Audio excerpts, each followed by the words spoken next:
Okay, so prediction for okay, two predictions, and they might both not come true. It's possible we're gonna have a shorter shiur tonight.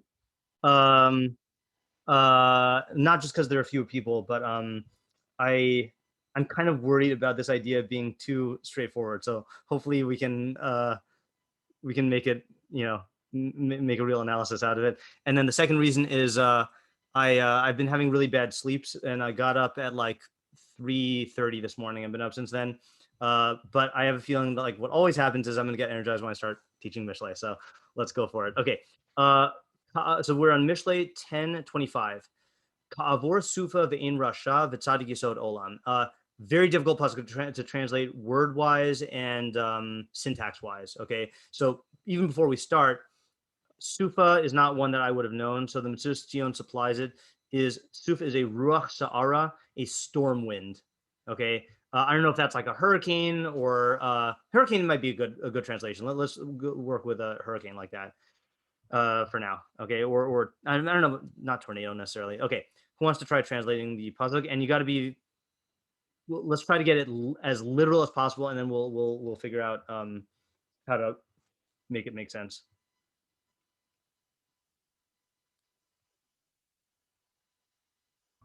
I can try. Go ahead. I was counting on you to try, as always. I also hope that my Wi-Fi doesn't cut out because it's been doing Okay.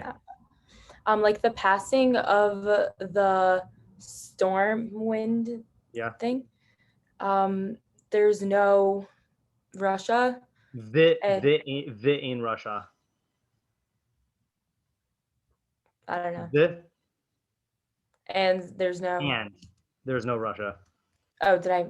Yeah, you didn't say and. Yeah, and you were correct to not say and in terms of the way your mind went, because why would you put an and there? But that's what the pasuk says. Yeah. Okay. Yeah, and there is no Russia. Okay, wicked person. Yeah. And go ahead. the tzaddik is the secret of the world. I'm not really sure what to put there. Yisod. Not foundation. Yeah. Is the foundation. Okay. So this is one that is tricky. Okay. So Yisod Olam, most of the translations are going to say what you just said. And let's just see the translations right now. So ArtScroll says, when the storm passes, a wicked one is no more. So we said like the passing of the storm and there's no Russia, but a righteous one is the foundation of the world. Living Knock says, with the passing of the storm, the wicked man is gone, but the righteous man is the foundation of the world. Okay. And then that's pretty much the same. And then Alter says, when the storm passes, the wicked is gone, but the righteous is a lasting foundation. So where does he get lasting foundation from? Olam meaning like forever. Right. Or is a lasting foundation. So again, just to fill us in on the facts here. So with the possible exception of one pasuk, the word olam in Tanakh always means eternal or long lasting. All right. And then in rabbinic Hebrew, it means world. Like Baruch Hashem Elokeinu Melech HaOlam means king of the world or king of the universe. But in Tanakh Hebrew, with the possible exception of I think it's Koheles like 3:11 or something like that, then it means then the assumption is that it's going to be eternity or a long time. But there are Mepharshim who will say that even in Tanakh it can mean world. But I just wanted to call your attention to that. Okay. So just what's weird about, before we even get to questions here, just reading wise, can we describe the weirdness? I think the weirdest thing is the ka that it starts with. Yes, I think also the weirdest thing is the kaf, like the passing of the storm wind, and you expect it to then like, it's giving a mashal and you expect it to give like a nimshal. It's giving an analogy and you expect it to give like the other side of it, but it just keeps on having ands. Like the passing of the storm wind, and there is no Russia, and the tzaddik is the foundation of the world, So there are some who say that the kaf here is really supposed to be a bet. And that's why you'll notice that ArtScroll, I don't know if ArtScroll is actually like taking a stance on this. ArtScroll says it's when or the storm passes, or the Living Knot says with the passing of the storm. They're either treating it as a letter bet, or they're treating it as a like ka'asher or kisha avor hasufa. So you can take it as that if you want. And I don't know how to signify that. Let me go like this and make an asterisk here, and then go. when the storm passes. Yeah. Okay. So that is definitely weird thing number one, and then weird thing number two, which I've been calling attention to this whole time, is like these weird vovs here. I just don't know what to do with them. It's like someone like spilled some and then just didn't clean them up, and they just wedged their way into the pasuk like the vertical Tetris block. Yeah. Okay. Let's just look at a couple alternative readings here. So Sadigon tries to smooth it out. So he says, "Kamo she'over hasufa yovad harasha." Just like the storm passes, the Russia will be destroyed. Okay, so he's trying to make it grammatically make sense. And then, I included the Targum here, and I didn't bother to look up the words, and I'm kind of not in the mood to right now. But the thing on the Targum that I wanted to show you is bit alma. He says in the world at the end. Okay, not of the world, but in the world. So that's just something to keep in mind here. Okay. And I think we can get rid of the art school and living nach and altar just because they're very similar to ours. Okay, so let's go back to the pasuk again. So like the passing of the storm wind, and there actually what we'll do, just to throw a bone to the art scroll, we'll do we'll just put the art scroll here, just have a an alternate translation. There we go. That, and we'll just clean this up a bit, and then we'll delete these. Okay.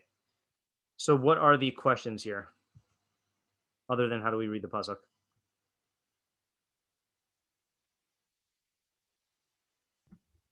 What's the storm wind that it's talking about? Yeah. Okay. So what? And do you mean like factually? What is the storm wind? Yeah. Yeah. Okay. Good. So first question is factually, what is the sufa storm wind? All right.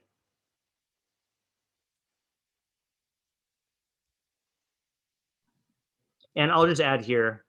Actually, no, I won't add. This could be part of another question. Yeah. I mean, is it metaphorical? Mm-hmm. Okay. So I think it's fair to assume that it is metaphorical, especially if you say it's a kaf because it's comparing him. So what, in what sense is the Russia, is the, let's just say, I'm not even going to go that far. What is the metaphor of the Sufa? What quality is being highlighted here? And what is the nimshal corollary of the metaphor? Yeah. Okay. What does it mean? The Ain Russia, is that like in the future there won't be a Russia? Like it will not be Russia, or there just is no Russia? Okay. What does it mean by "and there is no Russia"? Is this talking about the present or the future? Because it sounds like it's talking about the present, but I feel like stuff is happening in the pasuk, and therefore it's like talking about the future.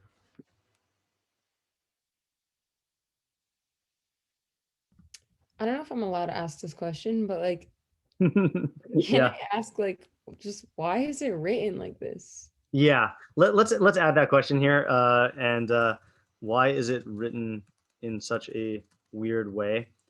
And here's what we're familiar with. We're familiar with weird word choices in Mishlei, but that we've explained, which is that like, he'll sometimes use a weird word choice in order to deliberately create ambiguity, to incorporate multiple ideas, or because the learning on a metaphorical level, you have to learn a different thing. This one's just hard to read, and so like, I'm going to add to this. Why is it written in such a weird way? Can we make sense of it in a manner that is a smooth read, that results in a smooth read? Because that's the real catch here. Like if anyone can come up with an idea that makes sense and then we read it and we're like, oh, of course he has to write it like this, then that would make me very happy. But let's not get our hopes up.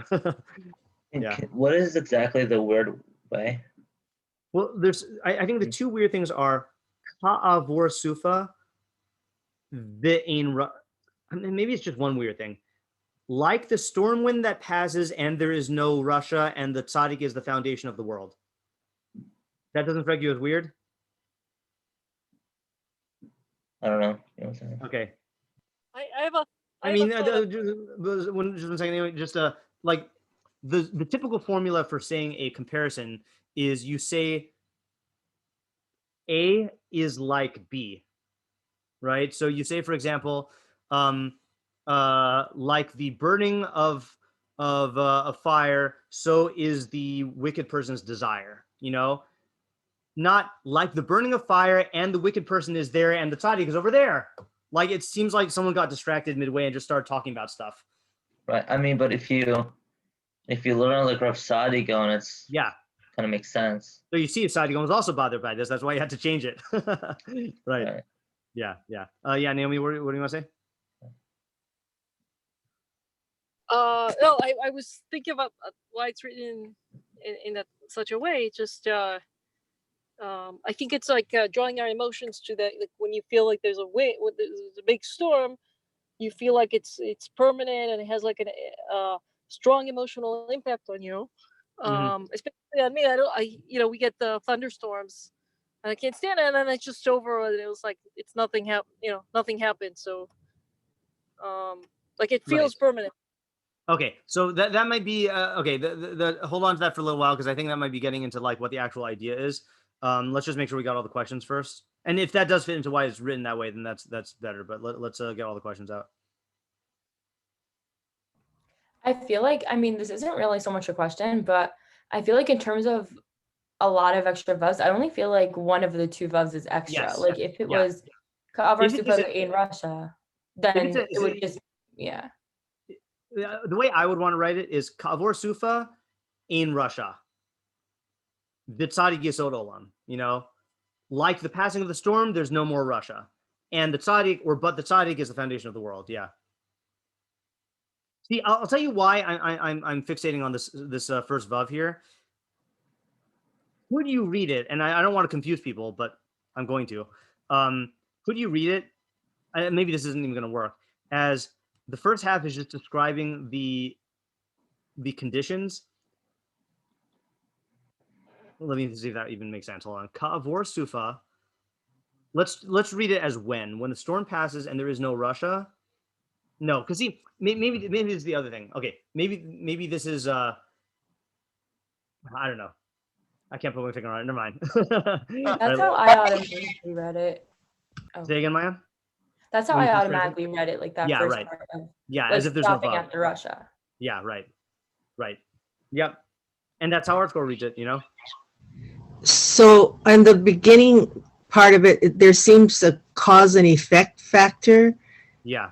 And then the second part of it is like, boom, it's like, it's concrete. It's like, and that's the way it is. Yeah. Yeah. Okay, that's a good observation. I don't know how to articulate it though. Yeah, so let's let me think how to articulate it. So you know what? Let's cast a large net for that question. What is the relationship between the first and second halves of the pasuk? Okay, the first half describes a cause and effect. Seems to describe a cause and effect. Seems to describe a cause and an effect. But the second half is just making a statement about the tzaddik.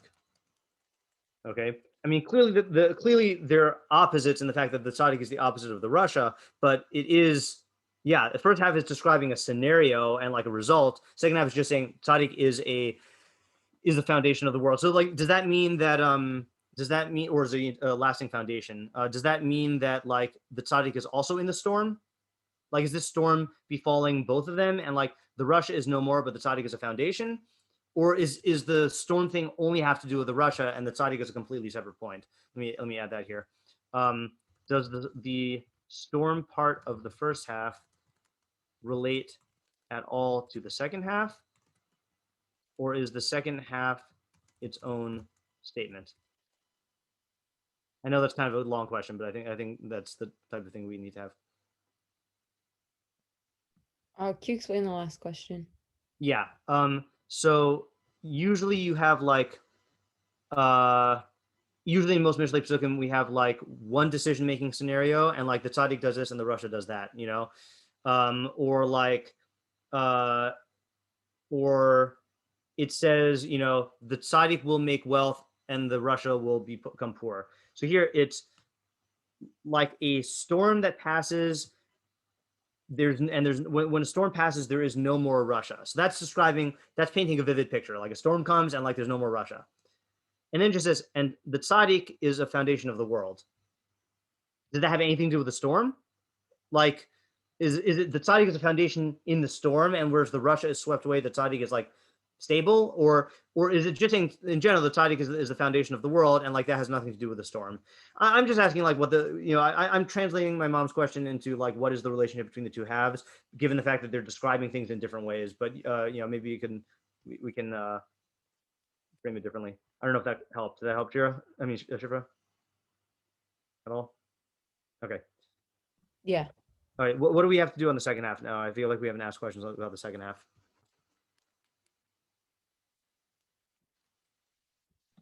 In what way is the tzaddik Yes.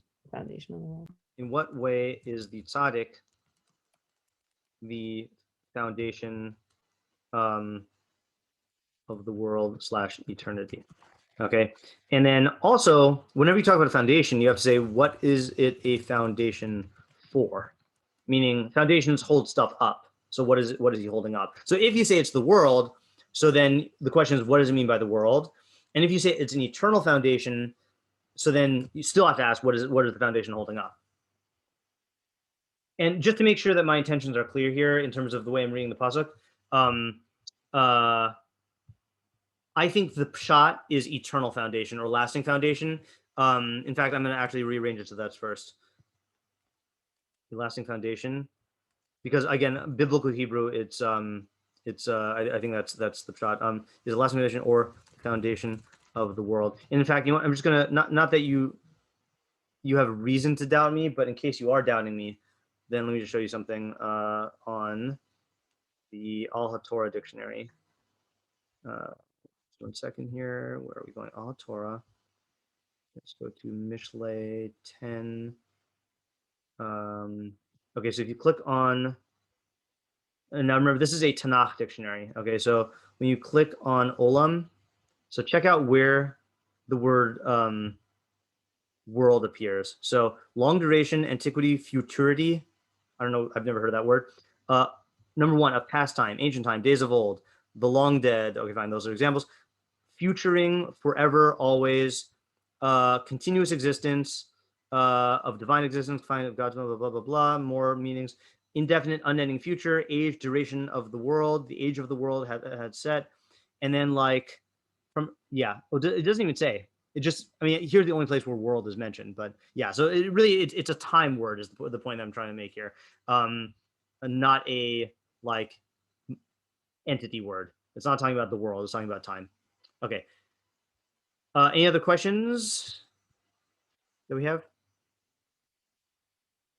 We might have asked this, but like, is the storm wind like supposed to be the opposite of foundation? Okay, yeah. So let's just tack that onto here, which is where are the opposites? Okay, aside from tzaddik versus Russia, meaning like, for example, is stormwind the opposite of foundation? Yeah. We should ask our typical question here, which is, what are the definitions of tzaddik and Russia in this context? Are they being used in a generic sense, i.e. good guy and bad guy, or in a technical Mishlei jargon sense?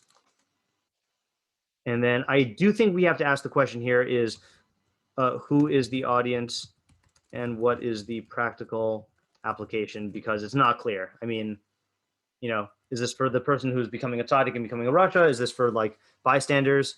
You know, is it for storm sufferers, people who are in a storm? You know. Okay. Is that it? We were ready to think. Take that as a yes. Let me just make things a little smaller and zoom out, and then we will have our thinking time.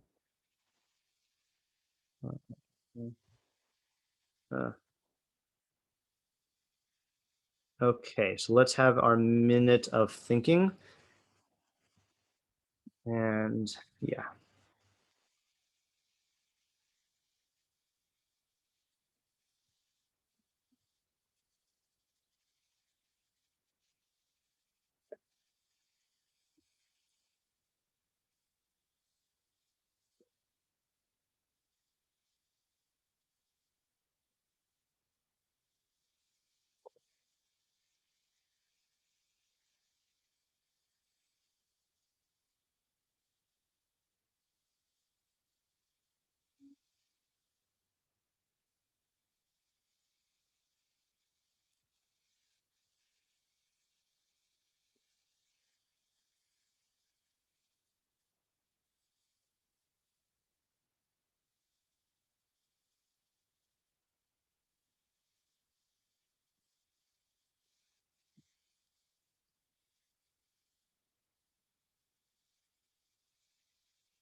Okay, so as usual, we'll start with half ideas or half approaches or individual answers, and then we'll branch outwards to bigger explanations. I don't really have an idea yet, but just like I was thinking the first phrase, like ka'avor supa, Yeah. I was thinking maybe the reason why it has the like ka'avor. Yeah. For me, like what I immediately thought of was like in Yom Kippur davening when it says like ukatselo ber ka'anon kala, like Yeah. that kind of language. Yeah. I don't know how that would fit in though. Okay, yeah, I think that's a reasonable what do you call association. Yeah, I have a half idea. good. Go ahead. So also for the first part, Yeah. that I guess after reading it over and over again, kind of seems like maybe it could be that like it's like the passing of storm wind and there was no Russia. Like, I mean, okay. What I mean is like the Russia basically in the scheme of like a long time, I guess, the Yeah. Russia like always will fail quickly, like as quickly because of like not having little consideration for like whatever like is actually beneficial to him. So Yeah. like the passing of Stormwind, and there's no Russia. Like he just like defeats himself, and he's just like, do you get what I'm saying? I'm really being Yeah, inarticulate right now. I get what you're saying, and this is what I was afraid of, but in a good way. Okay, Oh because gosh. Okay. no, I'll tell you because and I didn't want to say this outright at the very beginning of this year because I didn't want people thinking in this way. But does anyone remember what the last puzzle we did was about? Because the last puzzle we did was also kind of about the same topic, about like what Yeah, happens as to I was Russia. saying it, I was like, wow, this sounds like something I said really recently. Yeah, so I at some point after I hear the half ideas, I kind of want to go back and review the one from last time so that we can have it in our mind, because I do think that this puzzle is going to be based on the ideas we said there, but obviously it has to be saying something different, you know. So, and I think that that's when I said that this is what I was afraid of, but it's a good thing, is that I was afraid that since this puzzle is like piggybacking off of the last one, then it's going to run the risk of being too simple. But at the same time, it gives us something to work with, which is like, what's the chidush in this one? You know, what's the new point? But your mind went in the right direction, whether it was from here or from like residual from last time. Yeah. Can I say something? Go ahead.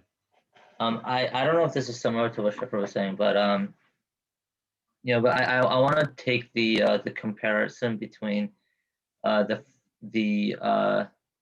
nimshal, the mashal between the storm and the Russia, and how and the comparison between it being on a with the foundation. Yeah. So maybe you could say that the storm.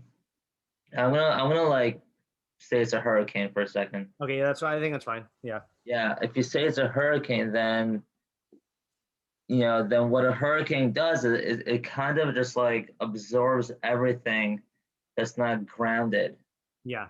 and it kind of just like sucks everything in, Right. right? So anything that's sucked in doesn't really have anything to tie it down to, and and that's very important because then it won't get destroyed, Right. right? So maybe you could say that a Russia doesn't have anything based off of the Russia's lifestyle or his traits or whatever it is. It doesn't have anything to ground him, and just naturally be secure in whatever he's doing. Okay. So Okay.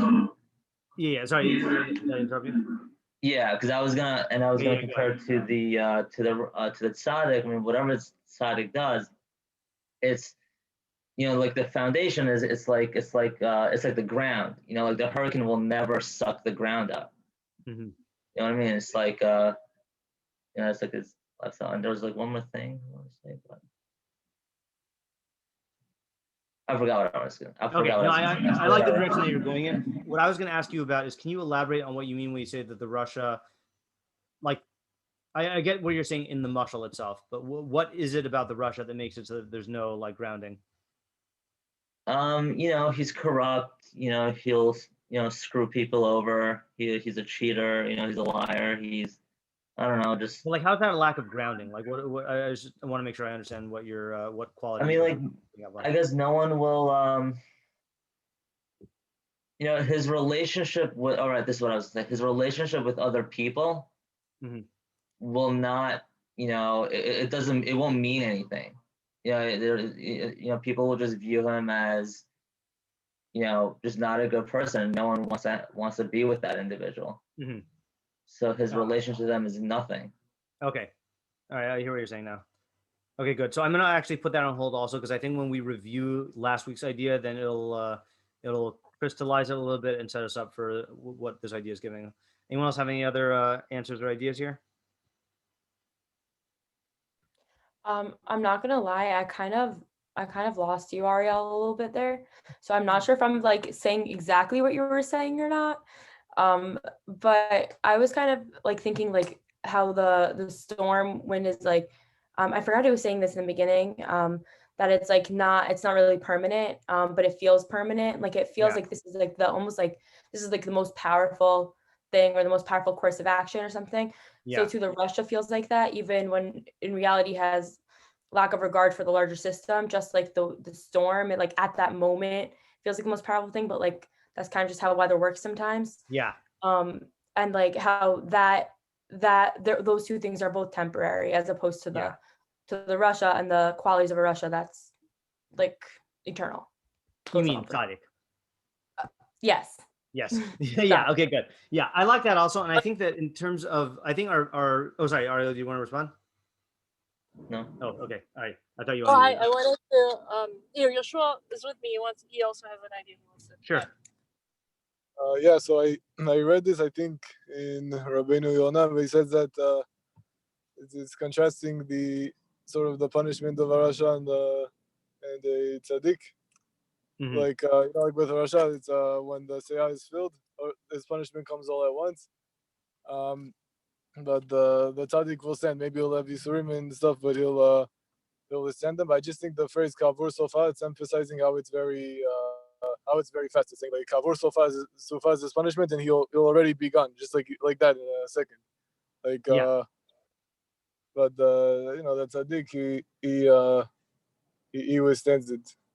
But it's it's emphasis on that, like Yeah. that idea. Okay, good. I think I think I like that idea also.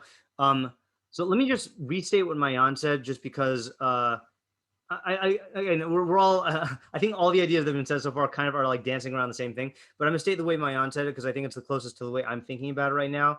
And then what I want to do, again, this is an unusual puzzle. I want to go back to the one we did last week to review that so that we can see what new idea this puzzle is teaching us. Okay, so in the mushal, I think it's saying like this, is the Russia is like a hurricane, okay, which is very forceful and destructive, but then like people were saying, like it's short lived. Like you can't have permanent hurricane.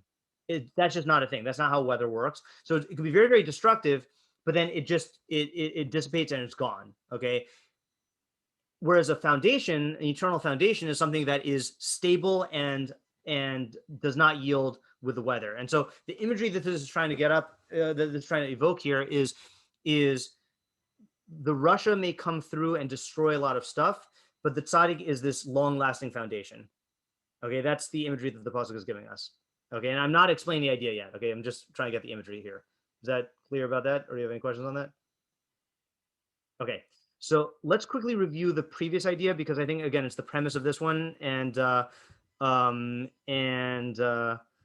those who enjoy it when we link to psukim, then have fun. Okay, because we don't usually do it this explicitly. Okay, but I think look. The last one was literally about the tzaddik and the Russia also, and it said Migoras Russia hi tavuenu v'tavas tzaddikim yitain.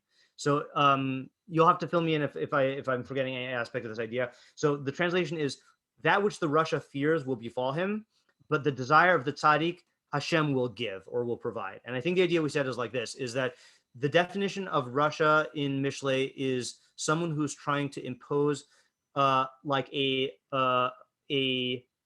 own system onto reality, and the system is self-serving, which is geared towards giving him absolute power and greatness. Okay, and what's going to happen, and we're talking here in most cases about human systems, but I'm going to use a non-human analogy, is if you take anything that's a system, I think last time I used the human body is designed to work in a certain way, and if you attempt to use it in a way that is not designed to work, so you might get some mileage out of it, but at some point it just won't work. Like you can't, if you were to try to, I don't know, to push the body beyond its limits and like, not give it enough fuel or like overwork it, eventually it's gonna crash.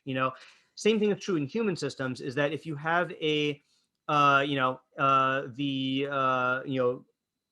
British government abusing American colonies, and they can only push that oppression so far before there's a revolution, and that's the thing that Russia fears. The thing that the Russia fears is losing his power, but the Russia can't help himself. Is he is imposing the system that is geared to maximize his power onto a system that won't tolerate it. So it's only a matter of time before either something breaks down or something revolts. So the thing he fears is gonna befall him.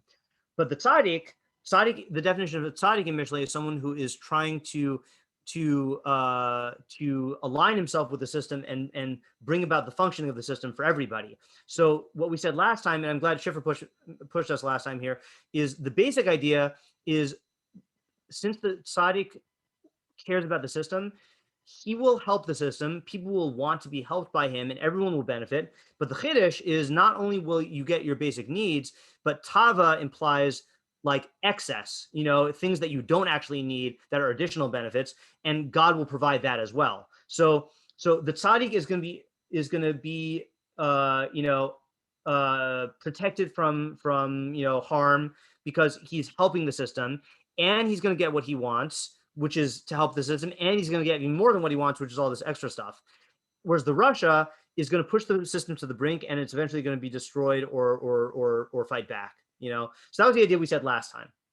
Okay, any questions on that idea before we now go to our pasuk? Okay, so now the question is, what is being gained here from this mushal of the Russia being like a storm and the tzaddik being like a foundation? It sounds like it's showing you the consequences of that. Okay, go on.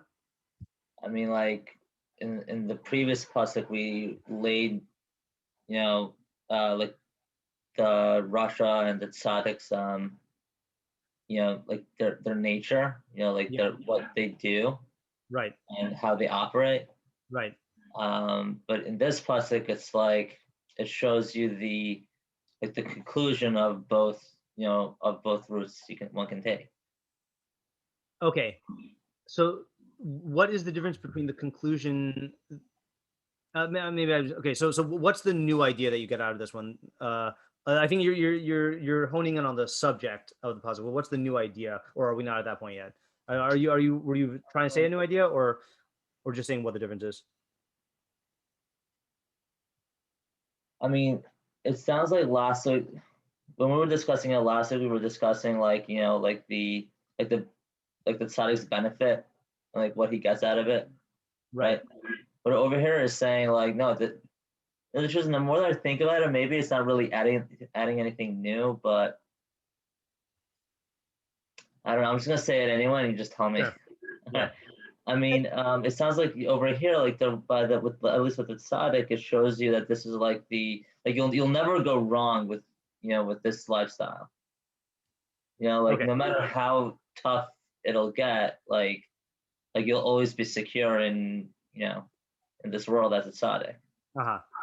Versus about, you know, by a Russia, it'll just never work out. Like it'll always go wrong. Okay. Yeah, go ahead. So I think it's like negating the idea, the feeling that people normally have, that they think, you know, I say a lot of people, they say, look, the world is so messed up. How can you even hope that anyone's going to keep Torah? Right. It's not going to happen. And I say, look, the days of Mashiach are going to be like forever. This is what we're going through right now. Really seems permanent, and it seems like hopeless, but it's going to be like a drop in the, you know, in the ocean compared to the lasting peacefulness that the world is really intended for. So yeah, I think I like that approach that you were taking in the beginning. Also, with this is a storm. Okay, maybe okay. I'm not 100% clear on the idea, so let me like just talk out the way I'm seeing things right now, and then we'll refine it together, because I don't have a full idea yet, and then we'll look at them apart from after. Is when you see a rush. So the previous puzzle was saying the bad thing that's going to happen to the Russia and the good thing that's going to happen to the tzaddik. Okay, I think this puzzle is addressing, like Naomi's saying, this puzzle is addressing like the appearances of what you think is going on. So here's the thing, and okay, I'm just going to talk it out. Okay, we'll clarify later, and I'll blame my lack of sleep for any lack of clarity here. Okay, a Russia can do a lot of damage. Okay, and in that sense, he's like a storm. Okay, that can destroy a lot of buildings. All right. But the one thing you have to remember about a storm is an aberration. A storm is something that is not normal weather. There's, by definition, almost. I mean, there's the norm. I mean, unless you're like at crazy parts in the world, like, you know, or like the poles or whatever. But like in a normal setting, you've got normal weather, and then you'll have a hurricane that comes, which is a confluence of forces that is very destructive, but it is very finite. Okay, and it will end. And that's the nature of the Russia. And that when you look at a Russia causing destruction, you know, like, again, you look at at Hitler's rise to power, you know, and it would be very easy to look at that and buy into his propaganda and think that, yeah, this is going to last for 1,000 years, you know. But the nature of the Russia is the more all in they are on their rishus, on their wickedness, then the more they're setting themselves up for destruction. And so it has to peter out just like a storm does, but it could cause a lot of destruction in the meantime. Okay. But there is one thing, and this is, I think, the main idea of the puzzle. There's one thing that the storm will not destroy. Okay. It could destroy buildings, but what doesn't it destroy?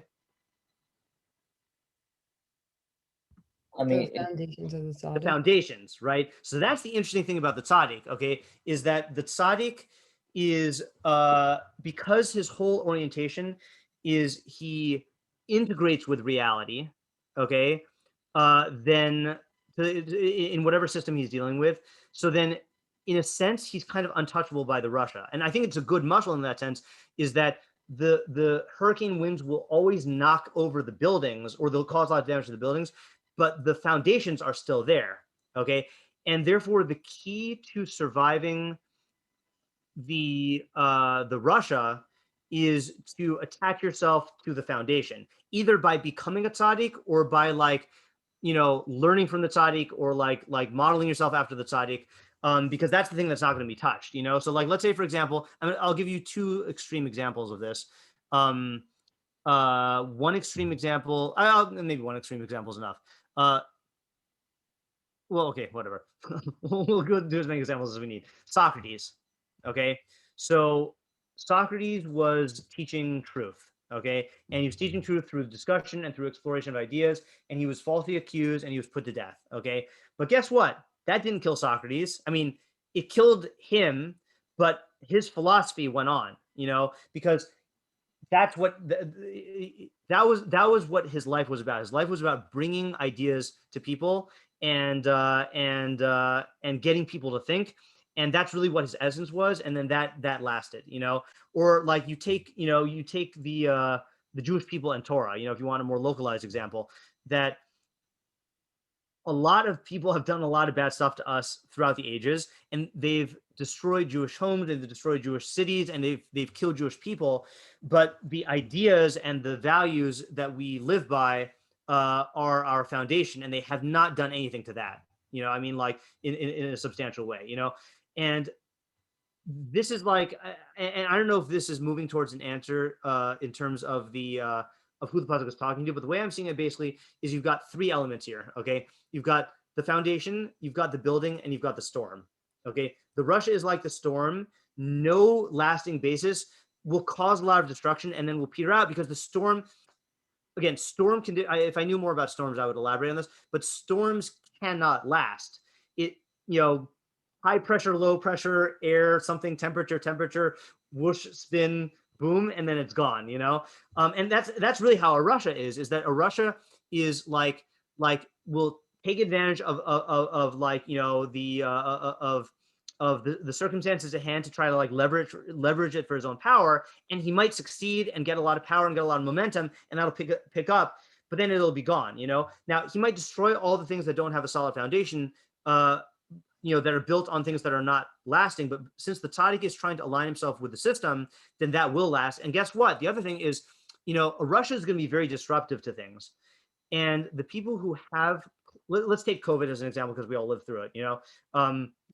That like, there were people who, when COVID happened, then they took the approach of the Russia, and they tried to like engage in like profiteering in ways that were like taking advantage of people, and like, and doing things that are unjust. And what's going to happen, if that hasn't happened yet, is that those things cannot last. Like you look at any, just to give examples of this also, you could look at any company that was involved in major fraud, or like companies that are involved in major fraud. Like there's a good documentary, I think it is free now on either Amazon or Netflix, called Enron, the smartest guys in the room. A lot of people here are probably too young to remember Enron, but Enron was this huge successful company that was led by Rashaim, and they did horrible injustices involving like stealing and like from a ton of people, and like depriving them of power, of like literal like electricity power, and they all came crashing down, but they made tons of money, and then they all came crashing down because you can't sustain these things, that was our previous pasuk. So that's the storm. Then you've got, and so again, in COVID, it was a similar thing. Then you've got the people who were truly committed to core values that were real. And what happens is the world changes and is in an upheaval, and the people who have these values adapt to the new circumstances. That's what the tzaddik is going to do. He's going to be low to the ground. He's going to always be trying to like tap into those fundamental values of reality, and that's going to give him a stability. And then there's the people in the middle who don't have their own stable values, and therefore are subject to the destructive forces of the Russia. And what the pasuk, I think, is advising such people to do is stick to the tzaddik, and he'll support you. Meaning, stick to the people who will be able to guide you to align yourself with true values, and that will be fine. And I didn't ask for permission. I was actually going to ask for permission in the shiur, but she's not here this time. I'm going to read an example. Oh, you know what? It will give it away. someone from the class of 2019 sent me a really good Mishlei moment. And I think it was a good example of this is like even in Mishlei, even we're not talking about Torah values, like let's take something like Mishlei dealing with a focus on what's in your control and what's not, and then using Chachma to make the best decisions about what's in your control, you know? So if you're ever in a situation where like there are tons of people who are frantically trying to control stuff that they can't control, and you've got your Mishlei mindset, you will be stable in when everyone else is spiraling into chaos, you know? And it's not like an all or nothing thing. Like it's a sliding scale. And that's what I mean by like aligning yourself with the tzaddik is like, you know, following that way of thinking and that way of living. And the more you do that, the more stable your foundation will be, and like the less subject to like the destruction of the rush you'll have. All right, that was. I apologize. That's much less clear than usual, but like, please ask me questions if it doesn't make sense.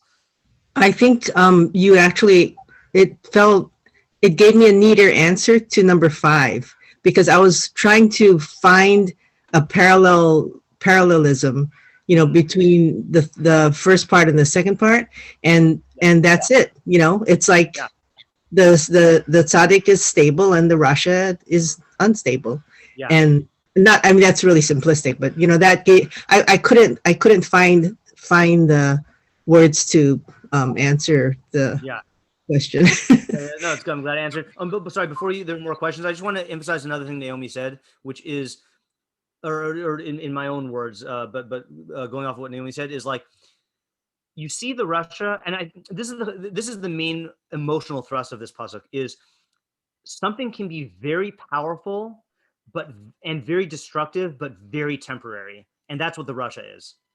And when we say temporary, it doesn't even mean in time, okay? Because again, we used last week the example of North Korea.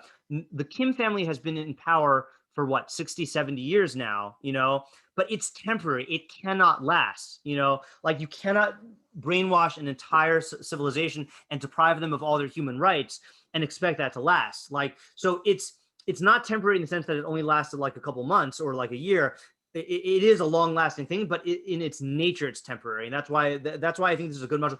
Very destructive, very powerful, but very temporary. And the tzaddik has a different kind of power. It's a power of stability and groundedness, you know. And that's not an impressive power, but it's the power upon which other stuff can be built. If you want to take the translation of foundation of the world, you know.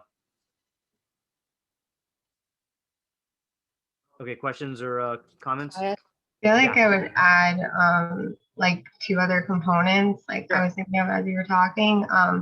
One is like reliability, because like you can't really control the weather, or like you can forecast what the weather will be, but like ultimately you may not be able to plan for it or predict what it'll be. But if you follow the tzaddik's way of like aligning with reality to the best of his abilities, then he'll have more certainty in that way. Right. And then another thing was dependence, like to culminate into like a big storm event, it relies on like all different like forces of nature and like different scenarios, but the tzaddik can rely on his own abilities.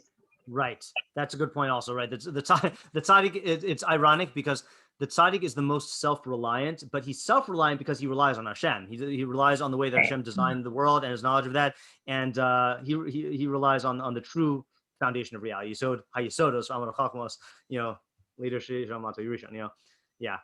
Let me interject with one more point, and then I think someone else had a question. And I know I keep on harping on this point here, but there are a lot of psukim in Mishlei and Tehillim that talk about the temporary nature of the Rasha. And I'm going to give Tehillim examples because that's what I've been involved in. So, for example, in Tehillim, it'll say like the Rasha is like chaff. The tzaddik is like a tree planted on streams of water, and the Rasha is like chaff that just gets blown away. You know, that's also a much of temporary. Or in Mizmor Shir Yom Shabbos, it says that the tzaddik will be like cedars in the forest, and the Rasha will be like grass that withers. That's also temporary. But this is temporary and powerful and destructive. That's why I keep on saying, like, that's the main point of this pasuk, is don't mistake the power and destructiveness for something that's lasting, because you would never do that with a storm, but yet you would never deny the power of the storm, and that's why I think it's a very, very powerful mashal. And a lasting one, yeah. Okay, was there another question?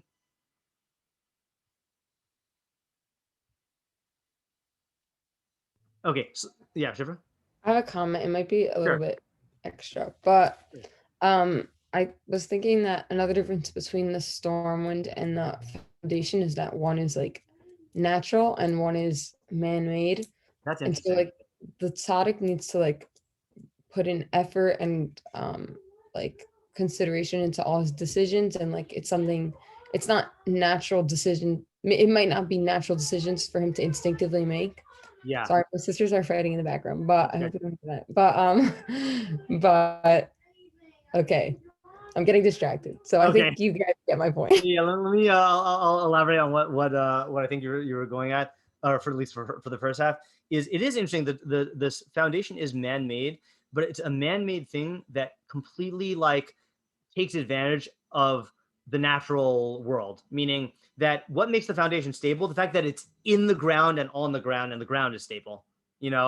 Um, and yeah, I don't know where you were going, but that's what I was thinking when you were talking about that.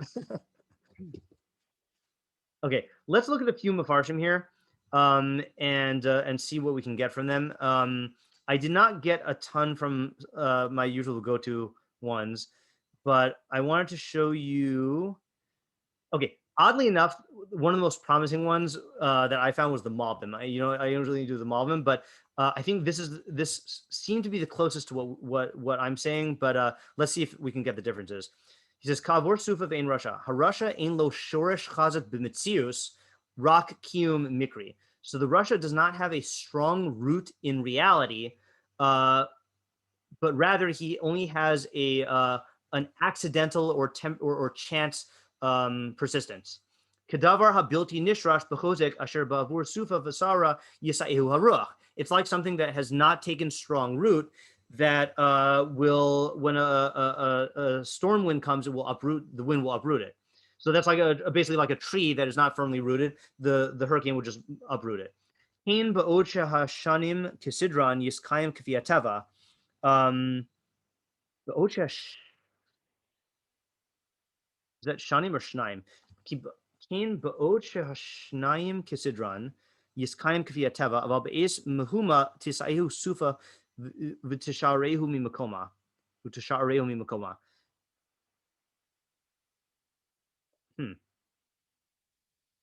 Kin ba'od shehashnayim kisidran. While both of them are in their order, yiskayim k'fiateva. Oh, meaning I think what it means is like this. Meaning that if you leave things naturally, then they'll both last. Meaning, let's say you have a building that is firmly planted in the ground, and you have a tree that has like very, very weak roots. So without wind, then they will last according to their nature. But at a time, be'es hamahuma, a time of like when they're being battered by the wind, then the wind will come and uproot it from its place. About tzaddik yesod olam, but the tzaddik is the foundation of the world. Shehu Yeshlo kiyum b'hametzios mitzad shlemus nafshi umitzad hashgachas Hashem. Okay, so he does bring in a new element. So he says the tzaddik will have a permanent existence for two reasons. One is the perfection of his soul, which is what I was putting the emphasis on. But then the other is hashgachas Hashem, is God's providence. Ubeis sufa, and at a time of storm, lo lavad shlo yenidehu haruach. Not only will the wind not move him from his place, umikra hasman, and chance occurrences.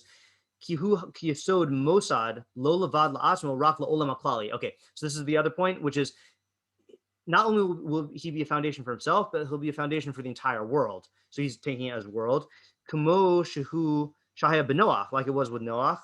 Ukumo shekakav v'reishis rabba ba'avur sufa zed dor hamabel v'tzadik yisod olam zed Noach. Okay, fine. So he's taking it to a different idea. I think it's pretty much the same idea that we were saying, only he's emphasizing that God will also lend his protection to the tzaddik, in addition to the fact that like naturally he's aligning himself with nature. Yeah. You know what? I know this is unusual, I think just because I got to get some sleep. If there are other questions on this or other applications, I don't mind like elaborating on that. I don't think I have the brain power to go into other Mefarshim right now, or to do a lengthy after party. But if there's any other questions or applications here, maybe let's just end it off with an example also. Like, let's use an example that is not about tzaddik and Russia. Let's just talk about, let's think of some system and some tzaddik and Russia within that system and see how this would play out. Just put our idea to the test. I know we gave examples before, but let's think of a more common everyday example instead of Hitler and Socrates.